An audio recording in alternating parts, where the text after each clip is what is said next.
وسلك بنا السبيل الأسلم وصلى ربنا وبارك وسلم على دافع البلاء والوباء والقحط والمرض والألم سيدنا ومولانا ومالكنا ومأوانا محمد مالك الأرض ورقاب الأمم وعلى آله وصحبه أولي الفضل والفيض والجود والعطاء والكرم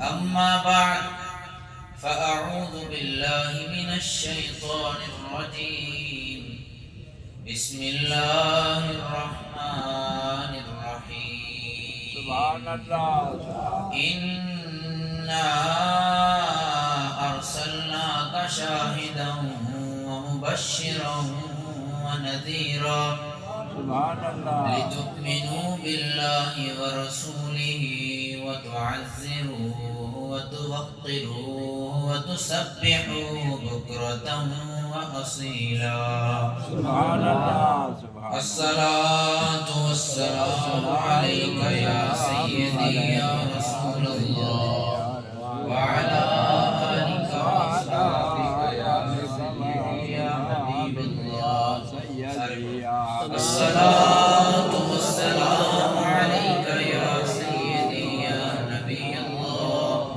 وعلى آلك وأصحابك يا سيدي يا خاتم النبيين الصلاة والسلام عليك يا سيدي يا شفيع المذنبين وعلى آلك وأصحابك يا سيدي يا جد الحسن والحسين نبی سرور ہر رسول و ولی ہے سبحان اللہ نبی رازدار مع اللہ لی ہے سبحان اللہ وہ نامی کے نام خدا نام تیرا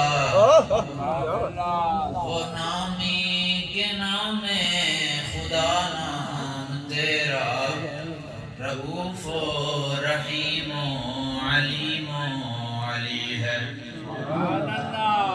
بےتاب جس کے لیے عرش اعظم یہ اس رہ رویلا مکان کی گلی ہے نہ کیوں کر کہوں یا حبیبی اغثنی نہ کیوں کر کہوں یا حبیبی اغثنی اسی نام سے ہر مصیبت ٹلی ہے اور تیرے چاروں ہمدم ہیں یک جان یک دل اس سے کہنا ہے سبحان اللہ تیرے چاروں ہمدم ہیں یک جان یک دل ابو بکر و فاروق و عثمان علی ہے ابو بکر و فاروق و عثمان علی ہے ابو بکر و فاروق و عثمان اتنا ڈھیلا علی کا نام نہیں لیا جاتا ابو بکر و فاروق و عثمان علی ہے ابو بکر و فاروق و عثمان علی ہے ابو بکر و فاروق و عثمان علی ہے ابو بکر و فاروق و عثمان علی ہے تیرے چاروں ہمدم ہیں یک جان یک دل ابو بکر و فاروق و عثمان علی ہے تمنا ہے فرمائیے روز محشر سبحان اللہ ایسا سارے دی دعا ہے ایک تمنا ایتھے تقریر کر رہے ہیں میں آگے سفر کیتا علماء تشریف لے کے آگے حضرات اسی سارے آگے ہم سب کا یہاں پہ آنے کا، زندگی گزارنے کا، تگ و دو کرنے کا، دن رات بھاگ دوڑ کرنے کا ایک ہی مقصد ہے۔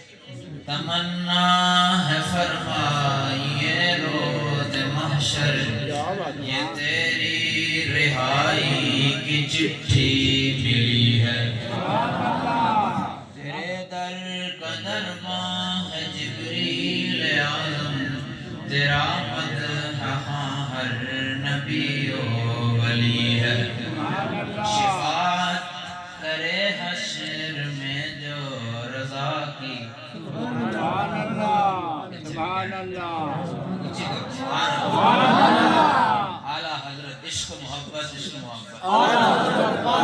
شفاعت کرے حشر میں جو رضا کی، سوا تیرے کس کو یہ قدرت ملی ہے۔ اللہ رب العزت کا کروڑا مرتبہ احسان ہے، ایک غازی اسلام اور شہید ناموس رسالت حضرت حافظ غلام ربانی رحمۃ اللہ تعالی علیہ، آپ کے عرس پاک کی اس محفل میں ہم لوگ حاضر ہیں۔ حضرات علماء کرام تشریف فرما ہیں، سادات اور حضور کے سارے غلام، حضرت علامہ مولانا محترم المقام قاری توقیر صاحب، حضرت علامہ مولانا عمر نقشبندی صاحب آپ سے پہلے مخاطب تھے، سارے علماء کرام تشریف فرما ہیں، اور سب کے اکٹھے ہونے کا، جمع ہونے کا مقصد ایک ہی ہے کہ دل بمحبوب حجازی بستا ہے، زین جہت با یک دیگر پہ بستا ہے، کہ یہ دل ہم نے حضور کے ساتھ ہم نے دل لگا لیا ہے، حضور کی وفاؤں کا مرکز ہمارا یہ دل بن گیا ہے۔ نہ ہم لوگ اپنی ماں کو دیکھتے ہیں، نہ باپ کو دیکھتے ہیں، نہ کوئی اور محبت کا تقاضا سامنے رکھتے ہیں۔ ماں کا ذکر کیا جائے نا تو دل زور زور سے دھڑکتا ہے کہ ماں ایسے ایک جذبے کا نام ہے، ایسی ایک کیفیت کا نام ہے کہ ماں کی بات کرو تو پتھر دل بھی آنسو بہانے لگ جاتا ہے۔ ماں ایسی چیز ہے، لیکن بھائی ماں سے بھی زیادہ ہم سرکار سے پیار کرتے ہیں، ماں سے بھی زیادہ، باپ سے بھی زیادہ۔ اور حضرت مولا کائنات میرے آقا حضرت علی المرتضیٰ رضی اللہ تعالیٰ، آپ سے کسی نے پوچھا نا کہ بتائیں ذرا صحابہ حضور سے پیار کیسا کرتے تھے، آپ فرماتے ہیں کہ کوئی جنگل میں بندہ بیٹھا ہو نا، جنگل میں، اور لمبے سفر پہ نکلا ہو، اور سفر طویل ہو، اور سورج آگ برسا رہا ہو، اور ریت گرم ایسی ہو چکی ہو کہ اپنے پاؤں بیچ میں بھنے جا رہے ہیں، چھالے چڑھ جائیں پاؤں پر، اور سر پر سورج آگ برسا رہا ہے، یہ کیفیت ہو، اور پانی ختم ہو جائے، بتاؤ ایسے مسافر کا کیا حال ہوگا۔ اب اسے پتہ ہے کہ تھوڑی دیر میں میں مرنے والا ہوں، ظاہر ہے کہ آگ تپش ہے اور پانی ختم ہو چکا ہے اور سفر لمبا ہے، اب پتہ ہے اسے کہ میں مرنے والا ہوں۔ مولا کائنات علیہ السلام نے آپ نے ارشاد فرمایا مجھے یہ بتاؤ کہ ایسا شخص جس کی زندگی کا دار و مدار پانی پر ہے، اسے اگر کوئی لا کر کے ٹھنڈا پانی دے، پانی کون سا؟ ٹھنڈا۔ کون سا پانی؟ بھائی ایک بندہ مرنے والا ہے، اسے تو ابلتا ہوا بھی دے دو نا تو وہ کہے گا بھائی زبان کانٹا بن چکی ہے، کوئی نیچے تو جائے، حلق تو تر ہو جائے۔ لیکن اگر اسے لا کر کے کوئی ٹھنڈا پانی دے اور وہ حلق سے نیچے اتارے اور ٹھنڈی آہ لے، مولا کائنات نے فرمایا بتاؤ مجھے اس بندے کو پانی کتنا عزیز ہوگا۔ کہا حضور اگر ساری کائنات اس بندے کے پاس موجود ہو تو وہ اس پانی کے ایک گلاس پہ کائنات مار دے گا، اتنا عزیز ہوگا وہ پانی۔ فرمایا ہم اس پانی سے بھی زیادہ حضور سے پیار کرتے ہیں۔ فرمایا یہ پانی کیا ہوتا ہے؟ یہ کچھ نہیں ہوتا، سب سے آگے محبت رسول ہوتی ہے، اور ہمیشہ کائنات کا یہ اصول رہا ہے کہ جس نے بھی سرکار سے پیار کیا ہے قیمت اسی کی پڑی ہے۔ اور ہمارے بزرگ یہ فرما کر گئے ہیں کہ جو بھی حضور علیہ السلام کی ناموس کا کام کرتا ہے اور حضور کی عزت پر پہرا دینے کے لیے میدان میں حاضر ہوتا ہے، اللہ تعالیٰ اس بندے کو ظاہر کر دیتا ہے۔ پھر اس بندے کو وہی بات ہے، وہی بات ہے بزرگوں والی کہ مالک پھر کنڈ لگن دیں دے، یہی بات ہے کہ جو بھی ان کے لیے اپنے آپ کو پیش کرتے ہوئے میدان میں حاضر ہو جاتا ہے پھر وہ سیاہ رنگ کا حبشی غلام ہی کیوں نہ ہو۔ ہاں بات تو یہ ہے نا، یہ ابو لہب جو ہے نا، ابو لہب نام سنا ہوا ہے نا آپ نے؟ ابو لہب جو ہے یہ بڑے چٹے گورے گورے رنگ کا بندہ تھا اور اس کی گالیں ایسے سرخ بکتی تھی، اور اس کو لہب اس لیے کہتے ہیں کہ لہب انگارے کو کہا جاتا ہے، اس کی گالیں انگارے کی طرح سرخ تھی، تو اس کا نام ہی یہ پڑ گیا ابو لہب، انگارے اور بکدا، چٹا گورا تھا، لال چھوا، بڑا سونا۔ لیکن ہم تو ابو لہب پر تھوکتے بھی نہیں ہیں، ہم تو کالے بلال کے قدموں میں گر جاتے ہیں۔ بھائی فرق ہی تو یہ ہے، ہمارا معیار کسی کا سیاہ یا سفید ہونا یا مالدار ہونا نہیں ہے، ہمارے لیے معیار یہ ہے کہ مصطفیٰ پہ جان واری ہے یا نہیں واری، یہ بتاؤ، قربان سرکار پر ہوا ہے یا نہیں ہوا، یہ بتاؤ۔ قیامت تک قیمت وفا کی پڑنی ہے، اگر وفا بلال کر جائے تو ابو لہب آگ کا انگارہ بن جائے، ابو لہب آگ کا ایندھن بن جاتا ہے، اور بلال سیدنا بلال ہو جاتا ہے، اور اگر وفا کر جائے صدیق تو سیدنا صدیق اکبر ہو جاتا ہے، اور وفا کر جائے اگر علم الدین تو علم الدین ہو جاتا ہے، اور اگر وفا کر جائے خادم حسین تو امیر المجاہدین ہو جاتا ہے، اور اگر وفا کر جائے غلام ربانی تو پھر یہ غازی اور شہید ہو جاتا ہے، ہماری آنکھوں کا تارا ہو جاتا ہے۔ بھائی بات یہ تو نہیں ہے نا، حضرت پیر سید جماعت علی شاہ صاحب نقشبندیت کا ستارہ، اتنے بڑے شیخ ہو کر جب آپ علم الدین رحمت اللہ تعالیٰ علیہ کے جسد خاکی جسد نوری کہوں گا اس کے پاس حاضر ہوئے نا، تو مریدوں نے چہرے سے کپڑا ہٹانا چاہا تو فرمایا رک جاؤ، چہرے سے نہ ہٹاؤ، پاؤں سے کپڑا اٹھاؤ۔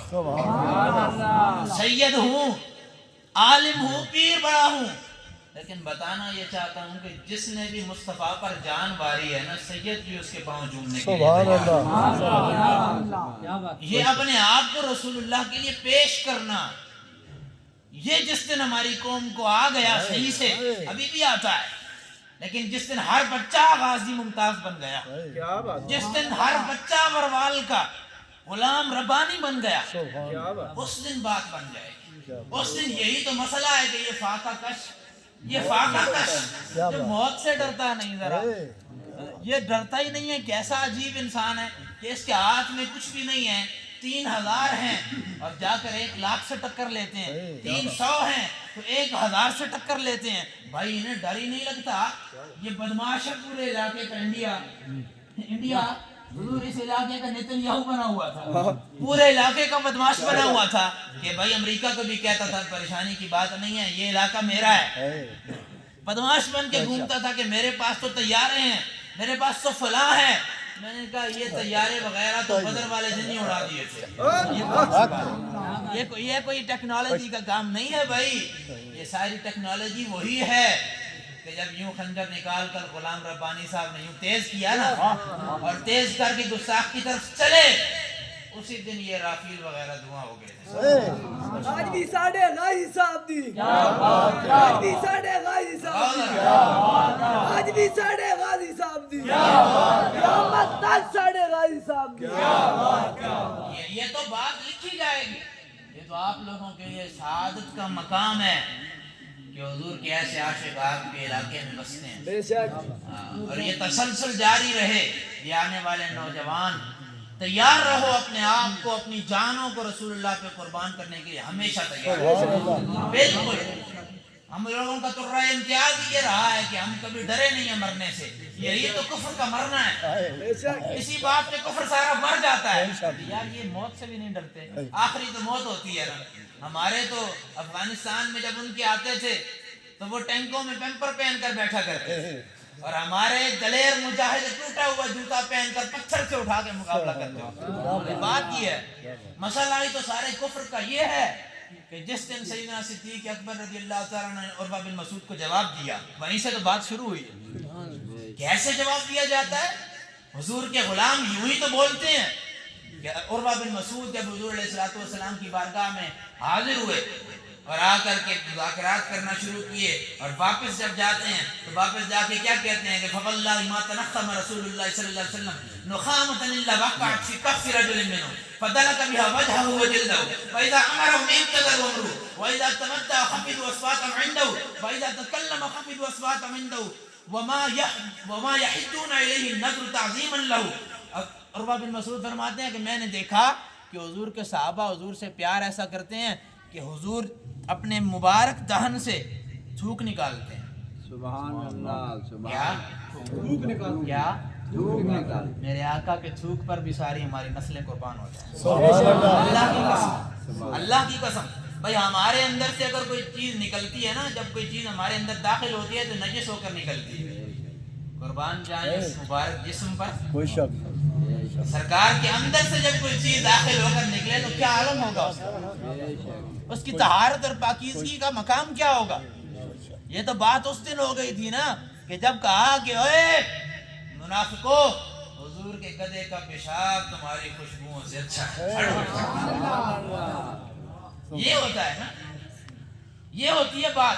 اور ابن مسعود فرماتے ہیں میں نے دیکھا کہ حضور اپنے دہن مبارک سے تھوک مبارک نکالتے ہیں نخامہ، اور صحابہ اسے اپنی کلیوں پر اٹھا لیتے ہیں۔ اور پھر اٹھا کر کے یہ نہیں ہے کہ سائڈ پہ جا کے صاف کرتے ہیں، فَدَلَكَ بِهَا وَجْهَهُ وَجِلْدَهُ، وہ اپنے چہروں پر ملتے ہیں، اپنے جسموں پر ملتے ہیں۔ سبحان اللہ۔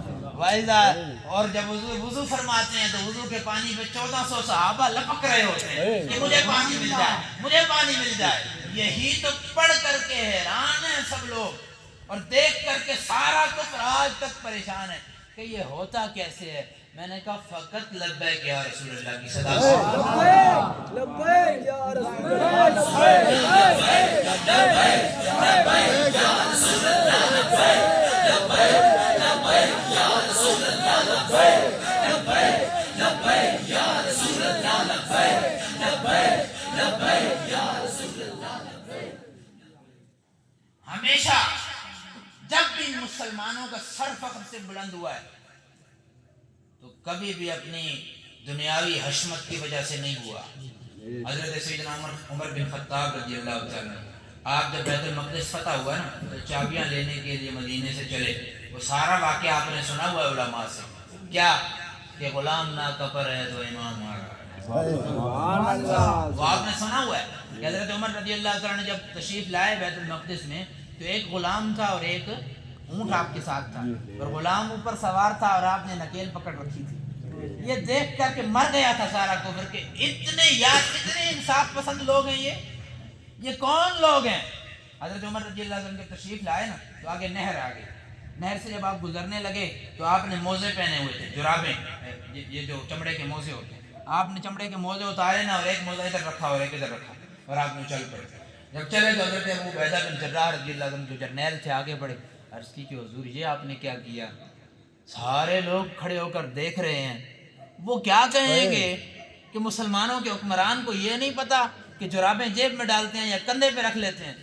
حضرت عمر رضی اللہ عنہ نے فرمایا ابو عبیدہ اگر تیری جگہ کوئی اور ہوتا نا تو میں اسے سزا دیتا اور عبرت کا نشان بناتا اور دنیا کو بتاتا، سنو لوگو میرا تاریخی جملہ یاد کر لو کہ مسلمان جس وقت تک اپنی عزت دین سے ہٹ کر تلاش کرتا رہے گا ذلیل و رسوا ہوگا۔ مسلمان کی عزت دین سے ہٹ کر بھائی آنا پڑے گا بنیان و مرصوص کی طرف، والمغیرات صبح صبح چڑھ دوڑنا پڑے گا، یہ سب کچھ کرنا پڑے گا، اس کے بغیر چارہ، اس کے بغیر بچنا، یہ تو لپیٹ میں آ گئی ہے نا ہر چیز۔ میرے پاس وقت بھی تھوڑا ہے، ہر چیز لپیٹ میں آ نہیں گئی ہے۔ تسلسل ہے غزوہ ہند کا، اب شروع ہو چکی ہے کہانی، یہ سارا تسلسل ہے۔ آپ نے دیکھ نہیں لیا لیبیا کا کیا حال ہوا، یمن کہاں گیا، شام کدھر گیا، غزہ میں کیا کچھ ہوا، فلسطین میں کیا کچھ ہو گیا، سب کچھ دیکھ لیا ہے نا۔ اور پھر یہ جب جنگ کا رخ مڑا ہے پاکستان کی طرف تو یہ آپ نے دیکھ لیا ہے، اور کفر نے بھی دیکھ لیا ہے کہ ابھی کچھ لوگ باقی ہیں، ابھی لوگ ہیں، ابھی علی علی کا نعرہ دوبارہ بحال ہو چکا ہے، اور جب لگتا ہے نعرہ حیدری تو ساری قومیں زندہ ہو جاتی ہیں اور یہ دلیری سے مقابلہ کرنے کے لیے تیار ہو جاتے ہیں اور ساری قوم نے بھی ساتھ کھڑے ہو کر کے بتایا ہے کہ ہم واقعی وہ قوم ہیں کہ غازیوں اور شہیدوں کے وارث لوگ ہیں۔ ہم لوگوں نے صرف غازی دفنا نہیں دیے قبروں میں بلکہ ابھی بھی غازی انشاءاللہ موجود ہیں، ان لوگوں میں موجود ہیں، ان لوگوں میں انشاءاللہ وہ شیر دل موجود ہیں جنہوں نے کفر کو انشاءاللہ ناقوس نے چبانے ہیں انشاءاللہ۔ یہ تو باتیں کرنے کو تو بہت ہیں، لیکن اب آپ لوگوں کے لیے میرے بھائیوں کو یہی میرا پیغام ہے کہ جو میں نے آیت پاک تلاوت کرنے کا شرف حاصل کیا ہے نا، پہلی آیت تو آپ سنتے رہتے ہیں اِنَّا أَرْسَلْنَاكَ شَاهِدًا وَمُبَشِّرًا وَنَذِيرًا، دوسری آیت دیکھیں لِتُؤْمِنُوا بِاللَّهِ وَرَسُولِهِ وَتُعَزِّرُوهُ وَتُوَقِّرُوهُ وَتُسَبِّحُوهُ بُكْرَةً وَأَصِيلًا۔ اگر اس آیت کے 3 حصے بنائے نا تو پہلے حصے میں اللہ رب العزت نے ارشاد فرمایا کہ ایمان لے آؤ اللہ اس کے بولو اللہ اس کے سارے پیچھے تک اللہ اس کے مولا ایمان لے آئے اللہ اس کے رسول پر، فرمایا وَتُعَزِّرُوهُ وَتُوَقِّرُوهُ سبحان اللہ سبحان اللہ۔ ایمان لانے کے بعد فرمایا آگے چلو، بولا ایمان تو لے آئے اب آگے کہاں جائیں؟ فرمایا میرے حبیب نال حدوں ود کے پیار کرنا ہے۔ سبحان اللہ کیا کہا ہے؟ میرے حبیب نال حدوں ود کے۔ تعظیم کا مطلب یہی ہوتا ہے، اگر لفظ تعظیم آتا ہے نا تو تعظیم کی حد ہوتی ہے، تعظیم کی کوئی حد۔ فرمایا حدوں ود کے میرے سونے نال انہاں دی تعظیم کرنی ہے تے انہاں دی توقیر کرنی ہے۔ مولا پھر کیا حکم ہے؟ فرمایا اس کے بعد میری تسبیح بیان کرو وَتُسَبِّحُوهُ بُكْرَةً وَأَصِيلًا۔ اللہ یہ بھید سمجھ نہیں آیا، راز سمجھ نہیں آیا، تو نے درجے تو یوں بنانے تھے نا کہ ایمان لاؤ، میری تسبیح بیان کرو اور میرے حبیب کی تعظیم کرو، درجہ بندی تو یوں بنتی تھی نا حضور، لیکن اللہ نے درجہ بندی کیسے کی؟ فرمایا ایمان لانے کے بعد میرے حبیب کی تعظیم کرنی ہے، اس کے بعد میری تسبیح بیان کرنی ہے۔ اور اس کی مولا سمجھ نہیں آیا، فرمایا یہی تو سمجھانا چاہتا ہوں کہ ایمان اور عبادت کے درمیان تعظیم مصطفیٰ رکھ دی ہے کہ تو نماز میں کھڑا ہو جا، لیکن اگر تیرے دل میں محمد کی عشق نہیں ہے، حضور کی محبت نہیں ہے، حضور کا پیار نہیں ہے، حضور پر مر مٹنے کا شوق نہیں ہے، حضور کی تعظیم حد سے بڑھ کر نہیں ہے، تو فرمایا نہ وہ ایمان قبول ہے نہ وہ نماز قبول ہے۔ درمیان میں رکھا ہے تعظیم مصطفیٰ کو، ادھر ایمان ہے ادھر عبادت ہے۔ فرمایا اس وقت تک ایمان بھی قبول نہیں ہے جب تک دل میں عشق رسول نہ ہو، اس وقت تک عبادت بھی قبول نہیں ہے جب دل میں عشق رسول نہ ہو۔ بس یہی نقطہ ہے، یہی نچوڑ ہے جو کچھ لوگوں کو سمجھ نہیں آیا تو تیرے در سے یار پھرتے ہیں، در بدر یوں ہی خار پھرتے ہیں، وہ پھر ذلیل ہوتے پھرتے ہیں۔ جن کو سمجھ نہیں آیا، جس کو سمجھ آ گیا سرمد غم عشق بالحوث رہا نہ دھیان، سودے غم پروانہ مگس رہا نہ دھیان۔ یہ جو پروانہ ہوتا ہے نا، یہ پروانہ جب لائٹ پر آتا ہے نا تو پھرتے پھرتے مر جاتا ہے، اسے پتہ نہیں ہے اس کے اوپر گھومنے کا کیا ہے۔ ہائے ہائے حضرت بھی قربان ہیں، فرماتے ہیں لاکھوں قدسی ہیں کار خدمت میں، سبحان اللہ کار خدمت میں لاکھوں پروانہ وار کرتے ہیں۔ یہ جو پروانہ ہے نا یہ لائٹ کے اوپر اپنی جان دے دیتا ہے۔ تو کسی نے کہا کہ یہ عشق ہے نا یہ کسی چھوٹے بندے کو نہیں ملتا۔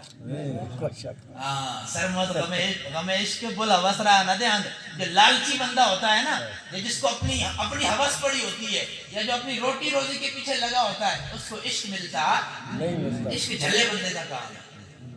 کیا کہا ہے؟ کیا جھلے بندے دا کام ہے، سیانے بندے دا کام ہے۔ زیادہ سیانا بنن دی لوڑ کیا سیانا بنن دی لوڑ، ذرا جھلے بن کے رہے کرو، جھلا بندہ چنگا رہندا۔ عشق دے جھلے ہی نمبر لے گئے، عقل مندہ آئے میں عمرہ گالی، جھلے بن کے رہے کرو، ذرا دیوانہ لگے بندہ۔ اور حضرت مجدد پاک ہمارے پیر و مرشد آپ نے مکتوبات شریف میں ایک حدیث لے کر آئے، آپ نے فرمایا کہ اس وقت تک تم کامل مومن نہیں ہو سکتے جب تک تمہیں دیکھنے والا یہ نہ کہے وہ جھلا ہے۔ وہ جھلا ہوا پیا نہیں، ایسی گلاں کرتا ہے یار ایک دیوانہ ہو گیا ہے۔ وہ دیوانہ ہی تو تھا، وہ دیوانہ ہی تو تھا جو کتے کے پاؤں چومتا تھا۔ کسی نے کہا عجیب آدمی ہے، کتے کے پاؤں چومتے ہو؟ آپ تو انسان ہیں، آپ تو اشرف المخلوقات ہیں. ہوتے ہیں نا اس طرح کے لوگ، شاید کسی کو ملے ہوں. آپ تو اشرف المخلوقات ہیں، انسان ہو کر اپنے آپ کو مدینے کا کتا کہتے ہیں. میں نے کہا ہم دم والا کتا تو نہیں کہتے، ہم تو اس لیے کتا کہتے ہیں کہ کتا مالک کا وفادار بڑا ہوتا ہے.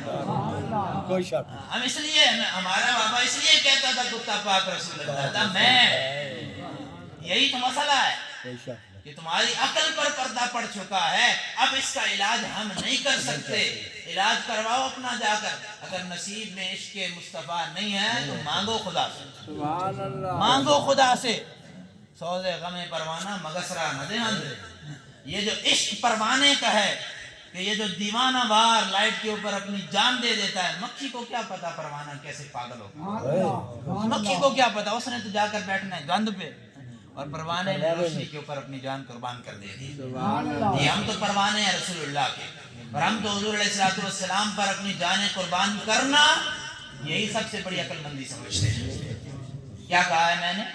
سب سے بڑی عقل مندی ہی یہ ہے کہ کروں تیرے نام پہ جان، کروں تیرے نام پہ جان.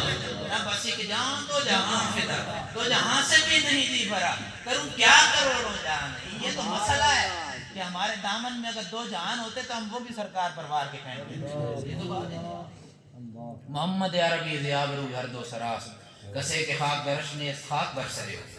عاشقوں کے اپنے اپنے انداز ہیں. عاشق کہتے ہیں کہ جو حضور کے در کی خاک نہیں ہوا اس سے سر پہ مٹی پاؤ. جو یہ نہیں کہتا کہ میں مدینے کی مٹی ہوں، مدینے دی مٹی تے ارشد مٹی، جو یہ نہیں کہتا، جو یہ نہیں کہتا اس کے سر پہ مٹی ڈالو. وہ بندہ ہی نہیں ہے، وہ بھی کوئی بندہ ہے. اعلیٰ حضرت فرماتے ہیں اے رضا، میں حیران ہوتا ہوں حضور اعلیٰ حضرت کے ایسا اتنا بندہ اپنے آپ کو بھی کوئی نیچے لاتا ہے. فرماتے ہیں اے رضا، کبھی سگے طیبہ کے پاؤں بھی چومیں. یہ وہ مجنوں کی بات میں کر رہا ہوں. اے رضا، اب رضا کو جو جانتا ہے وہی سمجھے گا. آپ کو کیا پتا کہ رضا کون ہے؟ رضا کون ہے؟ رضا علم کے اس مینار کا نام ہے کہ جس کو دیکھ کر بڑے بڑوں کی پگڑیاں گر جاتی ہیں، وہ رضا ہے. اے رضا، کبھی سگے طیبہ کے پاؤں بھی چومیں، تم اور آہ کے اتنا دماغ لے کے چلے. وہ مجنوں تھا نا، مجنوں، وہ کتے کے پاؤں چومتا تھا. کیا کرتا تھا؟ بولو، اردو صحیح سمجھ آ رہی ہے؟ جی صحیح آ رہی. وہ کتے کے پاؤں چومتا تھا نا مجنوں. لوگوں نے کہا آپ تو اشرف المخلوقات ہیں، کتے کے پاؤں کیوں چوم رہے ہیں؟ اس نے کہا بے وقوف انسان، میں کتے کے پاؤں نہیں چوم رہا، بس دیکھا تھا کہ یہ کتا لیلا کی گلی سے گزرا ہے، میں تو اس گلی کی خاک چومتا ہوں. میں تو ایسا دیوانہ ہو چکا ہوں. تو یہی دیوانگی ہے. جب تک یہ دیوانگی نصیب نہیں ہوگی تب تک سمجھ لو کہ میرا ایمان کامل نہیں ہوا. ایمان کا کمال یہی ہے. حضرت امام مالک کے استاد ہیں حضرت ابو رافع. تو آپ فرماتے ہیں کہ میں نے دیکھا کہ امام ابو رافع کے سامنے جب حضور کا نام لیا جاتا تھا نا تو اتنا روتے تھے کہ مجھے ترس آتا تھا کہ حضرت اتنا کیوں رو رہے ہیں. کہتے ہیں میں نے ان کا یہ رونا دیکھ کر ان کی شاگردی اختیار کر. یعنی حضور کے عشق میں رونا یہ معیار بنایا کرتے تھے پہلے لوگ. اور آج تو سوال یہ ہوتا ہے کہ یار حضور پتہ نہیں انگوٹھے چومنے کا کیا مسئلہ ہے. ابھی تو ہم لوگ اس میں سوال کر رہے ہیں، ابھی تو ہم یہاں پھنسے ہوئے ہیں. بھائی یہ مسئلہ نہیں تھا.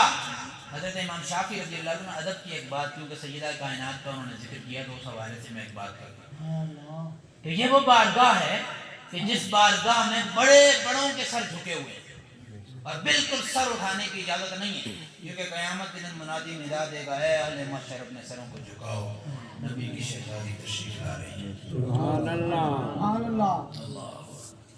حضرت امام شافعی رضی اللہ تعالیٰ عنہ نے وہ حدیث پاک نقل کی نا، امام تقی الدین سبکی نے اس کو لکھا ہے آپ کے ادب کے حوالے سے. جب وہ حدیث پاک نقل کی کہ ایک شریف عورت تھی اور اس پر چوری کا الزام لگا یا چوری اس نے کی، تو حضور علیہ السلام نے اس کا ہاتھ کاٹنے کا ارادہ فرمایا. تو کسی نے جب سفارش کی کہ حضور وہ شریف عورت، سرکار نے فرمایا کہ اگر اس کی جگہ کوئی اور عورت ہوتی تو میں اس کی بھی ہاتھ کاٹ دیتا، اس کو بھی یہی سزا ملتی. امام شافعی نے یہاں پر باقاعدہ حدیث کے اندر صراحت کے ساتھ حضرت سیدہ کونین کا نام ہے، لیکن امام شافعی نے جب اس حدیث کو لے کر آئے نا تو آپ نے وہاں سے آپ کا نام ہٹا دیا۔ اب حدیث کو من و عن بالکل نقل کرنا ہوتا ہے، لیکن وہاں سے حضرت سیدہ پاک کا نام ہٹا دیا اور فلان لکھ دیا کہ کوئی فلاں عورت بھی اگر ایسا کرتی تو اس کے بھی ہاتھ کاٹے جاتے۔ تقی الدین سبکی فرماتے ہیں کہ ادب یہ ہے کہ بے شک حدیث میں ان کا نام ہے، لیکن یہ منہ ہمارا وہاں پر ہم وہ نام لے نہ نہ نہ نہ، جہاں پر ادب کی جگہ ہے وہاں پر اپنے سروں کو بالکل جھکا لیا جائے، اور ان بارگاہوں میں بالکل جو استاد صاحب جملہ دے کر گئے ہیں اس کو پکڑ کے رکھو۔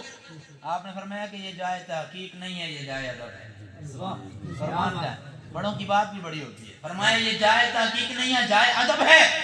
اپنے آپ کو ان بارگاہوں میں جھکا کے رکھو، اور یہ تو اللہ کا کرم ہے نا کہ وہ جس سے بھی دین کا کام لے لے، وہ غلام ربانی سے لے لے، وہ شیر ربانی سے لے لے، وہ ممتاز قادری سے لے لے، وہ شیر خان میاں والی والے سے لے لے، کئی عاشق ایسے موجود ہیں جو شاید آپ بھی نہیں جانتے ہوں گے، شاید میں بھی نہیں جانتا ہوں گا، کئی چھپے ہوں گے، کئی ظاہر ہوں گے، کئی کہاں ہوگا، کوئی کہاں ہوگا، لیکن فخر کرو، شکر کرو اور جایا کرو، بھیک مانگا کرو کہ ہمیں بھی وہ عشق رسول دیجیے، بھیک مانگا کرو۔ اس کے اندر امام نے وہ حدیث پاک لے کر آئے جو استاد صاحب سنایا کرتے تھے واقعہ، وہ کتے والا۔ وہ اس کتاب کے اندر کیا کہ بہت سے 40,000 مغل یوں اکٹھے ہوئے نا، اور ان میں سے ایک کھڑا ہوا اور وہ نصرانیوں میں سے تھا، اس نے حضور علیہ السلام کی گستاخی شروع کی۔ جب سرکار کے بارے میں کلمات بولے تو وہاں پر ایک بڑا مضبوط بہنا کا قلب سید مربوط، بڑی زبردست زنجیر کے ساتھ ایک کتا، تگڑا کتا، صحیح شکاری وہاں بندھا ہوا تھا۔ تو اس کتے نے بھونکنا شروع کر دیا، یہ تو مالک کی مرضی ہے، یہ کام کس سے لینا ہے؟ اس کتے نے بھونکنا شروع کر دیا۔ لوگوں نے کہا کہ بھائی یہ کتا اس لیے بھونک رہا ہے کہ تو حضور علیہ السلام کے بارے میں زبان دراز ہوا ہے، اس وجہ سے یہ کتا بھونک رہا ہے۔ اس نے کہا نہیں نہیں نہیں، بلکہ یہ کتا تو کیا ہے، بڑا عزیز النفس ہے۔ اس نے کہا کہ یہ تو بڑا عزیز النفس کتا ہے، اور اس نے دیکھا کہ اشیر بیدی فظن انی ارید ان اضربہ، کہ اس نے یہ گمان کیا ہے کہ شاید میں نے جب یوں تقریر کی ہے تو اشارہ کیا ہے تو کتے کو لگا ہے کہ یہ میرے اوپر حملہ کرنے لگا ہے، تو کتا اس لیے بھونک رہا ہے۔ اتنے میں کتے نے زنجیر توڑائی اور توڑوا کے آیا اور اس کے منہ پر تھپڑ مارا۔ کتے نے بھائی مالکوں کی مرضی ہے، وہ کتوں سے کام نہیں، اگر ہمیں وہ اپنا کتا بنا لیں تو ہمارے لیے یہ سعادت کی بات نہیں ہے۔